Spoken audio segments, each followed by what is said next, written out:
We live. We live. What's up, man? Welcome to the We Outside show, man. It's a beautiful Friday night. It's officially 313 weekend, man. Welcome to the We Outside show. We're in a beautiful Club Legacy on another beautiful Friday night. Today's show is actually sponsored by High Hemp. This is for educational purposes only, okay? Only educational purposes. Whatever they say out there. But hey, we got a new host with us tonight. We're gonna let her introduce herself. What's up, cousin? What's up, cousin? Thank you for having me. I'm Bella Jaid.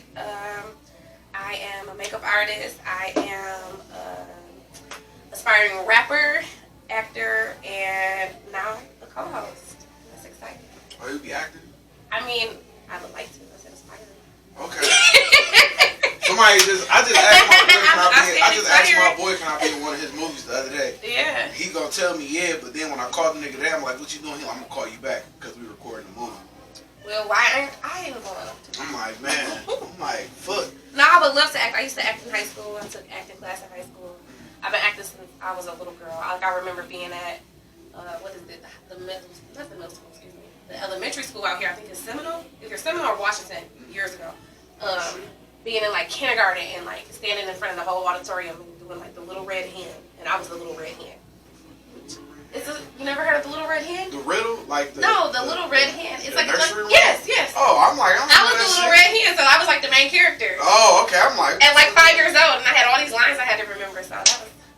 Oh, they would have been mad at me. I don't even know. Shit, I had a poetry slam last night. Shit, I read out my book. They was like, hey, I came out the first, I read my shit off the book. Ain't nothing wrong with that. Hell no. My man was like, you a page poet. I was like, hell yeah. But I didn't know what the fuck he was talking about though. He was like, you a page poet. I read off the paper a lot of times when I do the music because it's so fresh. Yeah. It's so fresh, but it doesn't take nothing from it. No. That's how I feel anyway. No, it doesn't take no. nothing from it, but it's fresh. I feel like it's easier to remember music songs than poetry. Really? Because music is a beat in your head. It's a beat. Yeah. You got to flow. I don't give a fuck. I can listen from a song from the 90s and you still know it. And I know the words when the song come on. Not right now. Right. I probably do. But when the song come on, it's like something is triggered. Yeah. Yeah. Like, that's exactly what it is. It's hypnosis, people. Yeah, I can't. I used to do music back in the day though. I don't really be telling nobody. Get you in the studio with me. I used to, man. I ain't gonna hold you up. I probably would have kept doing it if I didn't have my daughter. I used to do so much music. Super Ray did my first music video. Super Ray? Yeah, Super Ray. One of the biggest fucking. He's a comedian. He's a fucking music video mogul. I'm just getting into this music industry, so I have no idea. Oh, he dog stepping on shit. I'm just doing me. I remember me and this nigga used to be at, you know what 007 is? Yeah. Me and that nigga used to be at 007 on the Thursday night, and that nigga was out there. I remember that nigga was like, buy a bunch of TVs and flip them bitches. He was like, I'm about to buy a camera. I'm like, what, nigga? He's like, yeah, nigga, I'm finna get paid off this bitch. And I remember him saying that shit. That was almost 20 years ago, and that nigga just eat all over. But that's great. Yeah, but yeah, I used to do music though. You talking about he used to do music, he about to be doing it again? I used to do music again. Cause why not? Make a long story short, I actually opened up for Freeway Rick Ross at Don Diva. I had did the Don Diva party. Really? And I opened up for Freeway Rick Ross. This is where I met, what's his name? Maserati Rick Jr. Okay. At the time. So, yeah, I don't know. Man, shout out to my nigga Gladiator. That nigga was putting on shows all through the city. And he still is, man. I fuck with that dude a long way. What's up? But yeah, man. So you been getting your feet wet for a minute now. Alright. Talk your shit then. So today's show is actually going to be sponsored by Hungry Harpers, so you can reach out to them at 313-805-5417. It's the home of the fucking corned beef egg roll, alright? So, listen, we only open on the weekend, so don't be calling us through the weekend shit, alright? But yeah, thank y'all for tapping in, man. Again, this is the Hot 93-97 Network production. We just rolling today, man. We going good. Just rolling, getting ready for this cannabis event. Yes. So since you brought it up, because I was going to wait, we have a cannabis event here, March 28th. We have High Hemp in the building. We have Gold 9 in the building. We have Mint Cannabis coming through. We got a whole bunch of weed vendors coming through. We got Chef Bella. We got Lick Your Lips Lemonade. That shit fire. That sounds good. It is. Tell me about that. And we also, she make all these organic ass lemonades. She got lavender. I don't know. Oh God. She right now in grass shit though. Lavender's so good. Lavender lemonade is so good. I used to think lavender was a scent. That shit a flavor. It's a flower. It's a flower. Ooh. It's a plant, but it has calming properties. Mm-hmm. So like when people smell lavender, it's like relaxing. Like you know, but when you drink it, it's really relaxing. Like it has what they used to be called trippy teas or something like that. Not trippy teas, but Bob Marley teas. You remember those? Bob Marley teas, you drink them and it was kind of like make you like a little sleepy. Okay. That's like what lavender. CBD shit? Yeah, that's what the lavender lemonade does. I know lavender good if you got mosquitoes. Really? They said grow some lavender in your front yard. And then to keep them away. Natural mosquito repellent. Yeah, so we got a big show. We are doing it with a conjoined company called Divine Masterpiece. Okay. Cowboy runs that. He's an MMA fighter, man. Shout out to that guy. He's a great guy. Shout out. So we doing that shit. Wait, y'all doing that with him? This is a combined thing. Okay. Yeah, so we have, I think we are at 15 poets now. We have the 15 poets? Yes, we have the best poets. And it is, but it's not. See, unlike music, there isn't a whole bunch of stage shit going on. Okay. This is 15 poets using 2 poems. Poems are going to be ranging from 2 to 3 minutes. Okay. With a break in between. Okay. That's why we got refreshments, food, we got a full bar. Okay. So, I don't know if you ever been to a poetry show. I haven't. This will be my first one, and I'm excited. I'm bringing people with me. You should. It is going to be really fun. Very entertaining. We're not just sitting there like. It's very entertaining, very energetic. We got some of the dopest niggas. I have a question. Ask.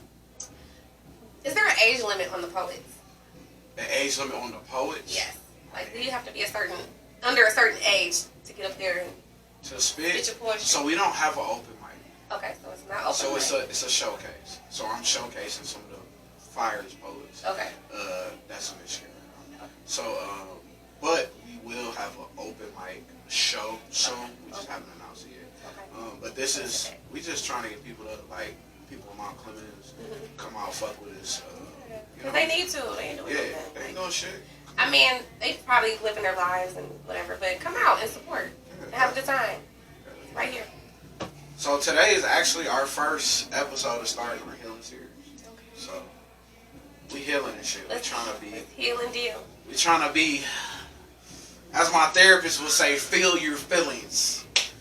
Which I fucking hate feelings. How long you been in therapy? 4 weeks, huh? How do you feel about therapy?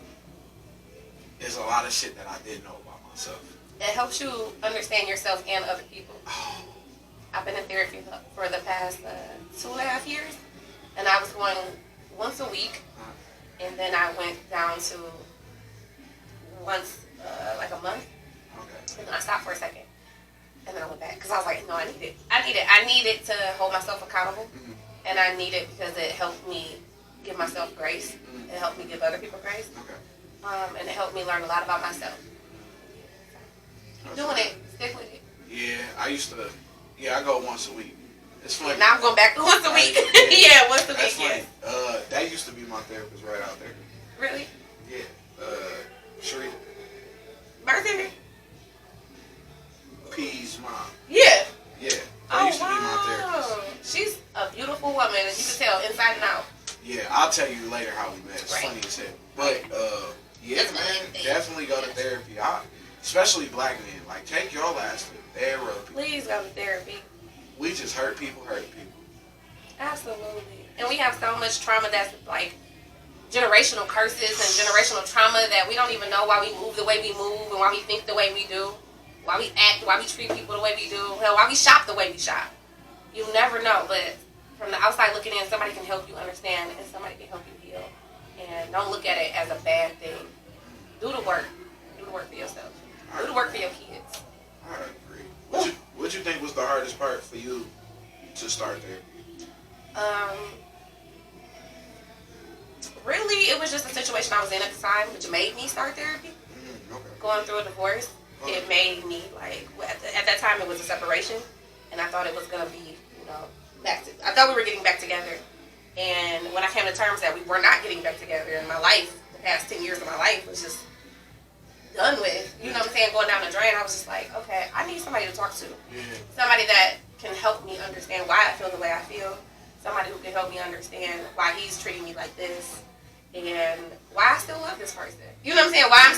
Why do I still want validation from this person? Why am I still seeking to be there for this person, and this person has clearly shown me that this ain't what they want. And so I had to kind of love on myself. I had to pour back into myself, which helped me. Music helped me a lot. Okay. Music was my first therapy. So I would just write everything out, and then I would go record it. But I wasn't putting it out. It was just for me. Okay. And then I would share it with a few friends, and they'd be like, you need to put this shit out. Like, this shit kind of good. This shit kind of fire. So I'm like, oh, okay. And then now here we are. So, like, I did my first show in upstairs, actually. That was in your May. first show? That was my first show upstairs in May. May of last year. Okay. I did my first show here. That was my first real show. I did the show when I was 24. Okay. That was no real show. But I did that, and after that, it's just been literally just, the ball has been rolling, excuse me. People reach out to me and say, hey, we want you to come do this or whatever. It's very seldom that I have to pay to perform. Okay. People say, hey, we want you to come perform. That's Okay. good, though. So, yeah, just networking and just putting myself out there. Hey, somebody gonna like it. You never know. So, and just trusting in myself and believing in myself and knowing that I deserve more than what I was giving myself. Therapy helped me hold myself accountable. And that was the biggest thing. So, go to therapy, y'all. Why that word hurts Go to so therapy. bad? Accountability is like... It's like a knife in the heart. It's like accountability is like a stray bullet coming out of a car down the street that you didn't know was coming. So just complete off guard. It is because like... But it's not. Because you know what you're doing, and you know why. I can't say you know why you're doing what you're doing, but people know, and people just lack accountability. People just don't want to be told that they're wrong or that they're effing up, and they need to be told that. I think that too, but also being a clinical therapist. Mm-hmm. I think a lot of that goes unnoticed when, like, okay, I was subconsciously raised to hate gay people. Not because my mom came up to me and was like, we hate gay people. But I used to hear my mom use words like faggot, gay, bitch ass gay. I used to hear her use a slur of words, you know what I'm saying? So I learned from my environment. Right. So my mom and dad got divorced. My dad is gay. Oh, wow. Fucked me up. I bet. Fucked me up. So I used to overcompensate. I used to have to overcompensate for my dad being gay. I used to have to feel like I had to be so overly masculine. Right. So I would, if you called me gay, I'd beat your ass. Right. You know what I'm saying? You stepped to my brother wrong, so I'm fighting. I didn't use words. It was a toxic masculinity. Very. I didn't use words, and I didn't realize till I got older that I didn't hate gay people. I just hated who my father was. So yeah, I can understand that. So I was using the misconception of not being able. I think what hurt the most was having a father and him not being like, I can't call my daddy like, hey dad, what's up? And then going to the nigga Facebook, Instagram, and all these men, I'm calling him daddy. And him like, hey, so that shit, I didn't really realize how much that fucked me up. Yeah. Until I was able to like. Oh, that's a lot. Yeah, it's a lot to unpack too. Yeah, that's a lot. And to be able to say that out loud, like. Yeah, that's a lot. It is. But I've come to. I came to terms like who my father is. We don't have a relationship anymore, but I no longer hate him. I just didn't allow the power of hatred and that for me. It just didn't belong in my heart. Right. Like, you know what I'm saying. And one thing I did take from it is how bad could my life have been had my father been in my life. So, you know, I believe that God moves things and shifts things around, puts you in certain positions. So, I hated my dad for a long time. I just couldn't fucking stand him. But I had to let that go because I'm a father. Right. And I just was like, if I'm gonna be better than my father, I have to operate the way he did operate. Well, you have to understand that he probably hated himself. Man, for sure. You know what I'm saying? Yeah, like he probably hated himself. He hated that he could not live his truth and still be a man and raise you and still live in his truth. And you have to just kind of give people grace. So I have a conflicting thing with people living in their truth. So when people be like, I'm living in my truth, it's almost like a gateway for bullshit. to say they living their truth. Cause I had to stop being like that. I'm living in my truth. I'm like, if living in your truth is being a fuck nigga who wanna lie and do all this type of fuck shit, mistreat women. That's your truth. No, that's bullshit. It is bullshit, but that's your truth. So what I have to do is recognize the truth is the truth, call a spade, and get my bitch ass away from you. Yeah. Because you on some bullshit. I'm on some bullshit. Yeah. But that's your truth. That's who you are. I can't do nothing but that. But I had to stop using that as an excuse because there's a lot of people that'll be like, I'm living my truth. They keep doing whole shit. Oh yeah. And I had to figure that out, like the guidelines and shit like that. So I feel like when you honestly live in your truth, there's no reason for no whole shit. You know what I'm saying? Y'all fucking with us tonight. What up? Teflon, I know you wanted to come on the show, but my bad, bro. My bad. It was my fault. It was my fault. That's my dog. We used to secure together. I'll fuck with him. We gonna bring you on, man. We just been off and on. Yeah, but we here now, though. Look at all this shit. They showed out. With this high really end. did. I fuck with high end. I gotta send them niggas a video. Yeah, like, listen. they showed out. That's off the love, like. You gotta listen. Ain't sorry, you gotta do you a need try. to roll up like each different rap that they gave you. Man. With a different smoke, with It's different gonna be a good day in this bitch. It's gonna be great. I can't wait. So what you think was the hardest part about your healing journey? The hardest part about my healing journey is knowing that my daughter is still hurting. That was the hardest part of my healing journey. Because I'm healing, I'm feeling better, but she's still too young to really understand. Okay. You get what I'm saying? She's still young. I mean, she doesn't really understand. Like, I just told you what she did. Yeah. Yeah. She's still hurt. And I'm still hurt, but I'm grown. I can understand, like, you know what I'm saying? What you eat don't make me shit. Yeah. I'm doing me, I'm gone, bro. Yeah. Like, it's cool. But she's like, that's my dad. Even though I know that's not my biological dad, that's my dad. Yeah. And he just kind of ghosted us. That's not right. Like, why did he do that? What did I do? Yeah. So that's the hardest part for me. Is to reassure her that there's nothing you did wrong, and there's nothing that you could have done different. It's not about you. It's just you happen to be caught in the crossfire. That's it.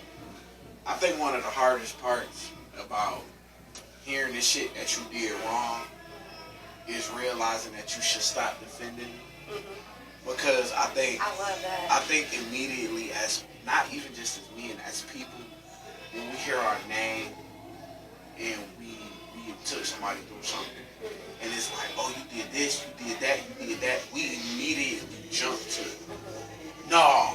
It's a defense mechanism. Yeah, it is, but I had to start empathizing with not just women, with people. Yeah. With my daughter, with my mom, sister, all of that. And taking myself out of my shoes and stop thinking about my feelings. Right. Because in any relationship, you're serving. Right. People always, in any relationship you serve. You know what I'm saying? Like, here, these are my dogs. I fuck with them. I do the show. You know what I'm saying? Right. They fuck with me. I get to do this shit. Right. I get this space. Right. So, in any capacity of relationship, let's give and take. You get, you know what I'm saying? And sometimes in the capacity of relationships, you have to be willing to give more. Sometimes, you have to be willing to give more because you should be able to get more from them too. You know what I'm saying? So, I'm so quick to jump to my own defense. My therapist is like, you can't control what other people think about you. Because it ain't none of your business. It's not none of your business. Because it ain't got shit to do with you, what somebody else think about you. Oh. None of your fucking business. Let them think what they think, but do right by people. And that is always how I've lived my life. I've always said, I treat people how I want to be treated. And I don't just say it because it sounds good. That's literally because I know karma is real. I've seen karma. And I know God is real. And I know that when I pray, He hears me. Because I've prayed people away from me, and the next thing I know, they locked up doing 10 years. I've prayed people out of my life. Y'all need to stay away from this. I have prayed people out of my life. I prayed people to leave, because I have a good heart, and I'll keep giving, and I'll keep loving, I'll give you more chances than you deserve. Okay, that makes sense. It's me doing a disservice to myself. So God knows, and He sees that. So I have to pray people out of my life. I have to pray to God and say, listen, if this person is not for me, I need you to show me. And the very next day, He'll show me, and I'll be like, Lord. You kind of said something that handled something in my head. Go ahead. It's something that you said. You be praying in a way that God shows you. right? So you ever hear how women be like, men can't dish out, can't take the shit they dish out? Yes. So I got into a discussion with some young ladies about this the other day, some guys too, and I say the girl was like, when y'all get cheated on one time, y'all leave, but a woman to stay and stay and stay. And I say, she was mad, but she was like, you might be right. I said, did you ever think that it's not because you're stronger? I said, y'all weaker. I said, you think you might be weaker? Because I'm like, I'm not gonna hold you up. A nigga that cheat on you, and you will stay. You will stay. He'll cheat on you 4 times. He have a baby on you. Your goofy ass. Why should I be a goofy though? Let you even greet a nigga the wrong way. And this shit Bitch, ain't gonna I'm work. packing a bag. I'm going home. This shit ain't even gonna work. And they gonna be like, oh, you can't do what you did. It's not that he can't take it. Because there's a lot of men that can take it. It's just that our tolerance level is a lot So don't dish it out if you can't take it. I absolutely agree. But I get what you're mindset, saying. I hate the fucking mind. It's a double-edged. It is. It's a stupid sword. I hate it. So I do. I went to marriage counseling. Okay. And I had the pastor actually tell me, do you think that Spirit has showed you things? God has showed you things because He knows that you're the stronger one spiritually. He reveals things to you because you're the one that's keeping this covenant covered. And I was like, yeah, I believe that. I do believe that, but I can't do it no more. Yeah. You know what I'm saying? I was like, I can't do it no more. I tried. I fought hard. I tried. And there's no love lost. Like, at the end of the day, baby, which, like I said. Because you can't hold on to that no more. Because I'm doing myself a disservice. At the end of the day, God wants us to love each other. Yeah. And I still love. At And the when end of the day. you find somebody else, you can't have that on you. Yeah, I'm not gonna be comparing you to the next person because no, that's not no fresh slate. Because I'm not that person. I'm a new person now. You know what I'm saying? I'm not that person that was divorced or was going through all the ups and downs and all the merry-go-rounds. I'm a different person. That's real. And therapy has really helped me. And I tell people all the time, y'all be running from therapy, but y'all need to be running towards, because it does help. You need that. You need somebody who is outside looking in from a different environment, different walk of life, to kind of just help you maneuver through life. That's it. And ain't nothing wrong with that. Don't make you weak. Don't make you a punk. Don't make you a bitch. It makes you aware. Yeah. I be crying in therapy. Me too. I was in that bitch. She's like, get the feelings, Will. I be like, how do you feel? have to put the phone down. I do Zoom. You do Zoom? No. No, you go in? I have to go. You go in? I do Zoom, and I love it because I can do it anywhere. Listen, and that I'm grateful for that. Mm-hmm. I can't. I need you to look me in my fucking eyes and be like, you fucked up. You know what I'm saying? So. You like one of those people who gotta go to the gym too? Like you can't work out at home? No, I gotta go to the gym. See, and I've been working out at home, and I love it. I have social anxiety too. Do you? Very really? bad. Can't tell, dude. You can't tell. You can't tell. Yeah. You can't tell. That's crazy work. I have social anxiety real bad. So going into like doctor's offices, and you know, I have white coat syndrome. So heart gets to beating fast. You know what I'm saying? I always think I'm gonna die when I go to the doctor. I be like, I'm gonna die. Oh my god, they gonna tell me something wrong with my soul. For real. So even like the therapist, the same thing. Like who'll get anxious and stuff. But I think that's why I created Bella Jaid. Okay. To help deal with all of that. So. I like that. That's why I feel like. So Elante is my middle name. Okay. It's still my name. Mm-hmm. But Donovan just been through so much. Yes. It's heavy. Oh, it's heavy. It's heavy. And I always tell people like my life was tragic when I was born. Like when I was born, I was 2 years old, and I lost 4 fingers inside of a so I be telling people my life started tragic. Really? Yeah. 2 years old, 1991, in an inside carnival at Cobo Hall. I never even talked about this on here before, but 1991 Cobo Hall. I'm that person that brings stuff out, so. No, it's okay. I'm just saying, I experienced a lot of bullying in school over that shit. But at one point, I began to make amends with it. Like, you gotta transmute that pain. Yeah, I did, but I did it in the worst way. What you was doing, like? Oh, I got to stepping on shit. I ain't gonna hold you up because I got big. Mm-hmm. Probably left and right. I just got to fight every day. I ain't gonna fuck if I won or lost. If you talk about me, I'm whooping your ass. Right. And it was just a lot of pain and a lot of hurt. that I didn't understand necessarily. What up, cuz? I didn't understand necessarily how to process at the time, and it's just so crazy, like thinking about like how that shit really worked. But you said something earlier. Fuck, I forgot. You said something. When you say your ABCs, they help you remember. That ain't working. But it was about. He didn't do the whole ABC. It was about. You said something just like 5 minutes. I don't even remember what I said. But anyway, I think I said I was socially awkward. You said you're socially awkward, and then you said something else. It was a book. I forgot. It's Oh, some you shit. were talking about Elante. Uh-huh. How I said I created Bella Jaid. Yeah, but it was before that. Yeah, it's cool. But it basically had something to do with So you ever heard the term that like people be like, these niggas not really horny, they in the hood? I've never heard that. Okay. But I agree. So a lot of men aren't really horny. Crave intimacy. They crave intimacy. Yes. But because we weren't taught that, Mm-hmm. it's the terminology I use. You don't know what you don't know unless you try what you don't know. Mm-hmm. So a lot of us don't necessarily crave. We do crave sex, but Mm-hmm. we don't understand why. Right.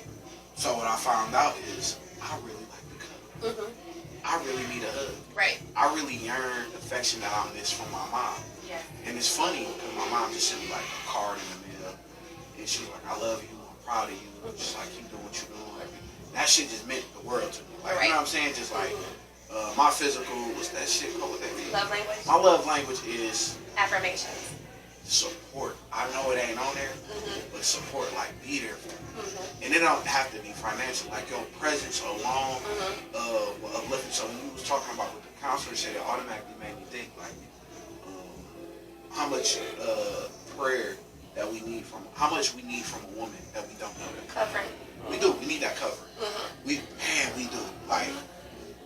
And then women need that foundation. They need that strength. Yes, they need the They protection.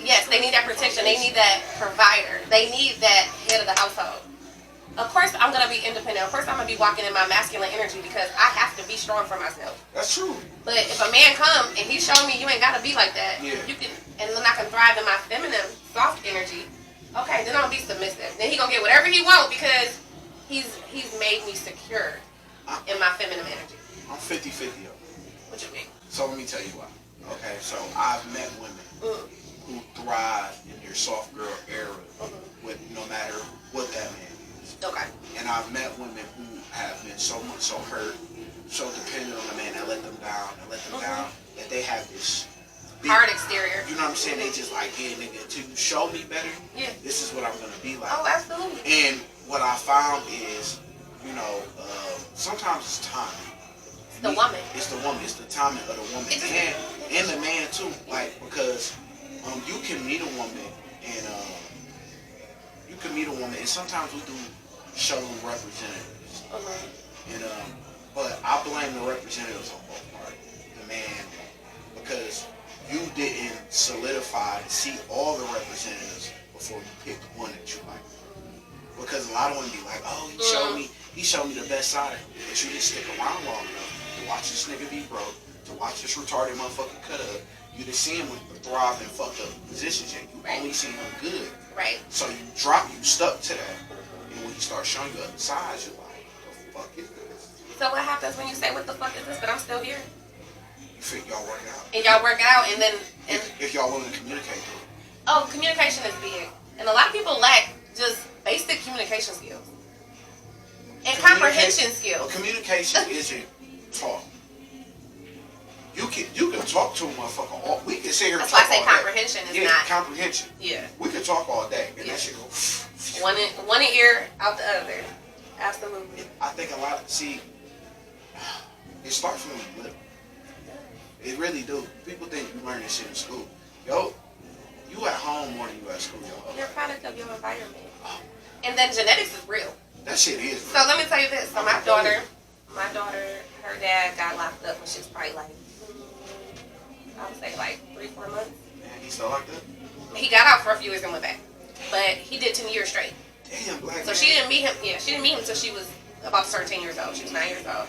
He out now? No, he just went back like last year. God damn, black man. Yeah, just went back last year. I'm praying for you, black man. I want you to win, bro, so bad. Them little Anyways. girls. No, I'm praying for him too because she love her daddy. Yeah. She is a daddy's girl. That's real. She loves her daddy. Like, still to this day, she loves her daddy. Anyways, she's just like him. Like, mannerisms. And she was not raised in a household with him. She has mannerisms of my ex-husband because she was raised in a household for 10 years with him. You know what I'm saying? Yeah. So she acts like me. She acts like him, but she acts like her daddy too. And it's the craziest thing in the world because the way she holds her face, like just different things. Yeah. She don't even know why she does different things. Like, and I just be like, girl, you don't even know you act just like that man. And it's the craziest thing. She hates when I say that, but it's the truth. Genetics are, I mean, it's I don't know, it's God-given. It is. It's God-given. That's the only way I can explain it. Man, that's I can't say, oh, it's science. No, that is of God, honey. That's so fucking surreal, man. Damn, that's so cool, bro. Like, my daughter do some shit, and I just looked at her one day, I'm like, act just like me. Yeah, yeah. And that shit scared me, because your daddy was, I ain't gonna hold you up. At some point, I was a very weak-minded kid. Okay. And then one day I looked in the mirror, and I'm just like, bitch, I'm finna just shit on everybody.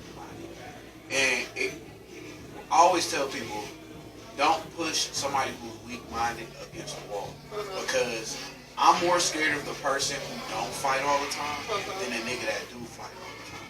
Because the person that don't fight all the time, that shit turns into fear. Yeah. Fear turns into anger, and anger turns into uncontrollable rage. And I'm scared. Yeah. The motherfucker that think before he fight, cool. But I'm scared. Yeah. So how you get over that shit? Like, life, just gotta keep going. We got no time to stop. yeah. I did not grieve. I lost my mom when I was 15. Yeah. And I lost my dad when I was 29. Did you? Yeah. And I've been through a lot, but you don't have time to stop and grieve. So now, actually, this is the first time in my life where it's just me and my daughter. I'm used to having like a bunch of people in my household, taking care of my dad, taking care of my brother, my husband, my daughter, just always ripping and running, me being on the back burner. This is the first time I've actually been able to focus on me. And it's weird. It's weird, like, cause I feel kind of self-centered sometimes. I'm like, I need to do something. I need to find something to do. But you need it. See, don't feel like that. All of the years I didn't take care of myself. Yeah, you need. I'm making up for it now, and I'm showing my daughter it's okay. Life happens. It's okay to move forward. So, I resonate with you so much, because we gonna drink to that. I got shit. But we gonna drink to that. And the reason I feel like as an adult, and I'm finally finding like my foot in life, like what I want to do, what God telling me to do, what I'm trying to maneuver. Yeah. I finally feel like I'm in a space, A good space, that I can like walk in my own energy, and not walk in nobody's shadow. No, I ain't walking in my fucking. But a lot of my truth is fuck shit that I'm trying to really. I want to. Is that your truth though? Is that your truth, or is that what you had to do? I want to be a wholesome man. To protect yourself. I don't know. That's something that you still gotta unpack. Yeah, but I just all I know is I just want to be a really solid, wholesome man that just loves, that just gives, that just understands, that just like not old school niggas, not new, just me. I feel like that's what you give though. Like when I talk to you, that's what I get. Yeah, my past is But you're not your past. I'm not my past, but a lot of things have created a lot of things to what I am now. But I'm not the person I used to be. That's a different sense of But a different are you giving type yourself of grace for the cause and effect? Yes and no.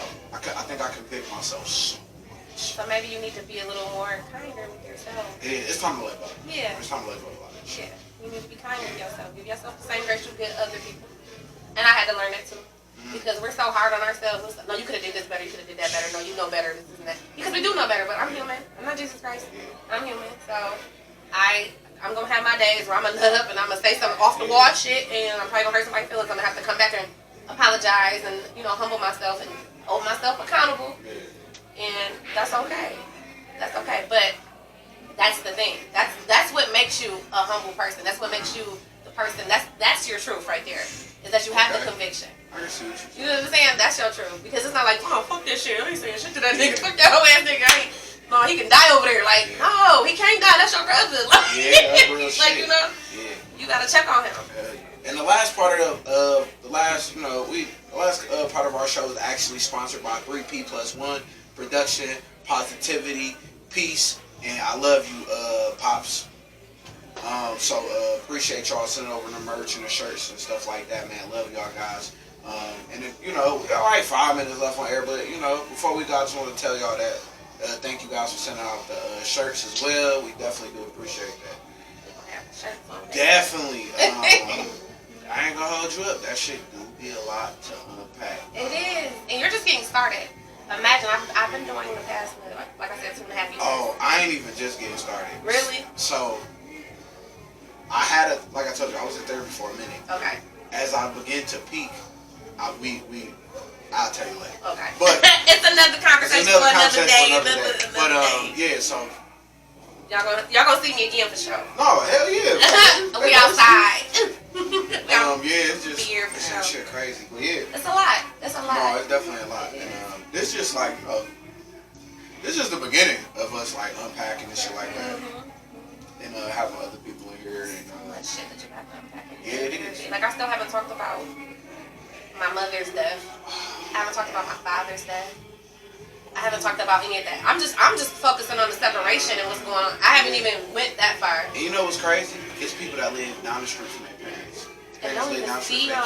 Kids, they don't even know how blessed they are and how selfish they are. Because listen, let me just say this. I would not be 35 years old still complaining and still talking about what the fuck my mama and my daddy did when I was 5 and 6. And that ain't got shit to do with me. They was still figuring it out they damn selves. And that's what you have to understand. Our parents are human.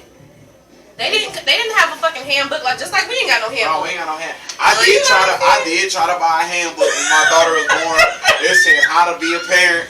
Did you read it? Man, hell no. That shit was boring in the motherfucker. I'm cracking up. I did buy the books and the tapes. I did buy the books. Like, this shit's stupid. At least you tried though. I'm gonna figure this shit out. I was like, I'm just gonna try to be better than my mom and dad. Right. I love that. I lived by this mantra when I was growing up. I used to say, God, I'm not gonna ask for permission. I'm only gonna ask for forgiveness. Now, at the time it made perfect sense because I'm young and I'm chasing I wanted everything, just like I still do now. But now I want it in moderation because, like, we don't know what's in front of us as far as years and days in life. Absolutely. We only know what's behind us and how much we had. I'm so grateful to be on this earth still. Absolutely. I know it's going to be a better place after this, but before I leave this earth, I just want to, if I never heal, if I leave this earth, I just want my daughter to be able to live her life as a successful young lady. You know what I'm saying? Like, I think, like, as in father terms, like, you want to be able, like, I want to die a legend in my own. In your daughter's eyes. Yeah. In your own right. Like, absolutely. You know what I'm saying? Because I've dated a lot of women without fathers. Okay. And to sit here and be like, it's not a tactic, it is.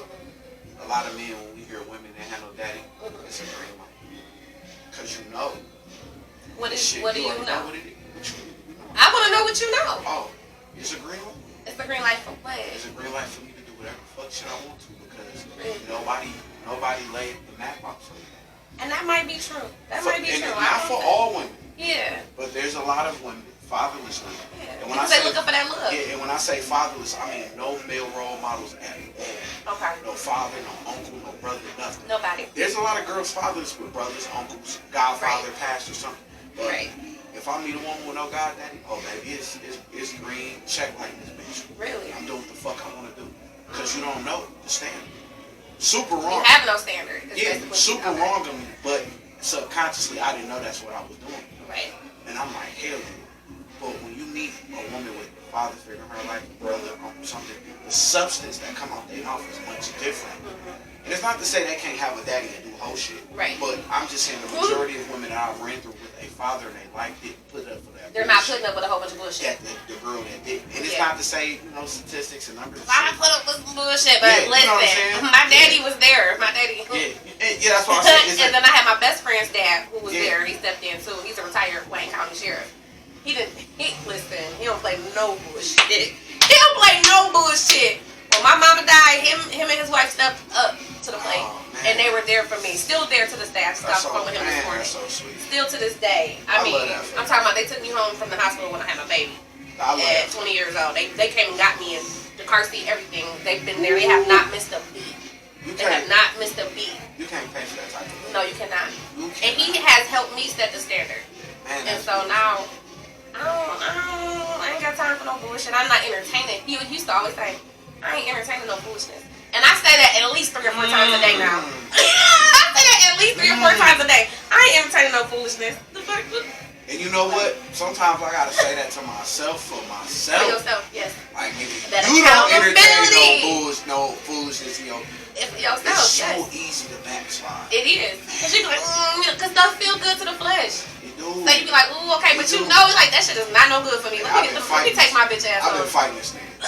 I've been fighting this nigga. Well, at least you're trying to fight the good fight. You're not giving in. Man. He like a nigga want to give in. It's a nigga want to give in. It's gonna be a long road to recovery, but these cars are bothering me. It's okay. It's cool. But yeah, so you know, this is just part 1 of our healing series. We appreciate everybody who was at home watching us today. Part 1. Thank you guys for watching. Yeah, it's only a short series today, but we do have another series next week. All of March, we will be doing a healing series until April. So don't worry, you niggas don't need another topic. Just know we healing. We healing. So before we go, you know what I'm saying? It's our cousin. You know, she normally was an interviewer, but you know. So before we go, I guess you need to find your sign out shit too. My sign out? How you sign out? Okay, how do I do that? I don't know. You did. It's your girl Bella Jaid. Jaid spelled like paid. Jaid. Follow me on Instagram at bella.jaid. Jaid. Or Next Level Beauty with 2 Y's. And I'm too fly. And I'll see you at the next one. That's real. Hey man, you know man, as always, your cousin man. You know I used to go by Mr. We Outside, but man, it's just Elante man. It's simple. It's just put. We are on We Outside the Show. Everything. Facebook to Instagram to X. We Outside the Show. And We Outside the Show news as well. And man, y'all know what it is. It's Friday night. Come party it up with us at Club Legacy. Club Legacy. Definitely. So remember, man, take care of each other and take care of yourself. Good night. I love that. All right.